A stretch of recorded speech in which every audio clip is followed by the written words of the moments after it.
കോഴിക്കോട് മുക്കത്ത് നിന്ന് 3 കിലോയോളം MDMA പിടികൂടിയ കേസിൽ അന്വേഷണം മറ്റ് സംസ്ഥാനങ്ങളിലേക്കും വ്യാപിപ്പിച്ച് പോലീസ്.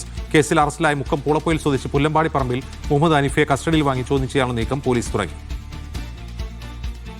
സംസ്ഥാന തലത്തിൽ തന്നെ ഏറ്റവും വലിയ ലഹരി വേട്ടയായിരുന്നു ഈ മാസം 2-ന് മുക്കത്ത് നടന്നത്.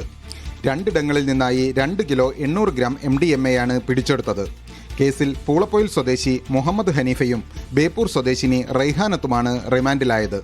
ബാംഗ്ലൂർ, ഡൽഹി എന്നിവിടങ്ങളിൽ നിന്നാണ് പ്രതികൾ കോഴിക്കോട്ടേക്ക് ലഹരി എത്തിച്ചതെന്ന് വ്യക്തമായതോടെയാണ് അന്വേഷണം ഈ സംസ്ഥാനങ്ങളിലേക്കും വ്യാപിപ്പിച്ചത്. പ്രതികൾ നിരവധി തവണ വിമാനമാർഗം ഡൽഹിയിലേക്ക് പോയി ട്രെയിൻ മാർഗം തിരിച്ചെത്തിയിരുന്നു. ഈ യാത്രകൾ ലഹരിക്കടത്തിനായിരുന്നു എന്നാണ് പോലീസിന്റെ നിഗമനം. പ്രാഥമിക ചോദ്യം ചെയ്യലിൽ തന്നെ ഡൽഹിയിൽ നിന്നാണ് ലഹരി എത്തിച്ചതെന്ന് സംഘം വ്യക്തമാക്കിയിട്ടുണ്ട്.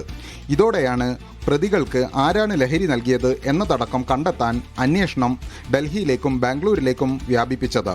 കേസിലെ 1-ാം പ്രതി മുഹമ്മദ് ഹനീഫയെ കസ്റ്റഡിയിൽ കിട്ടാൻ വടകര നാർക്കോട്ടിക് കോടതിയിൽ പോലീസ് അപേക്ഷയും നൽകി.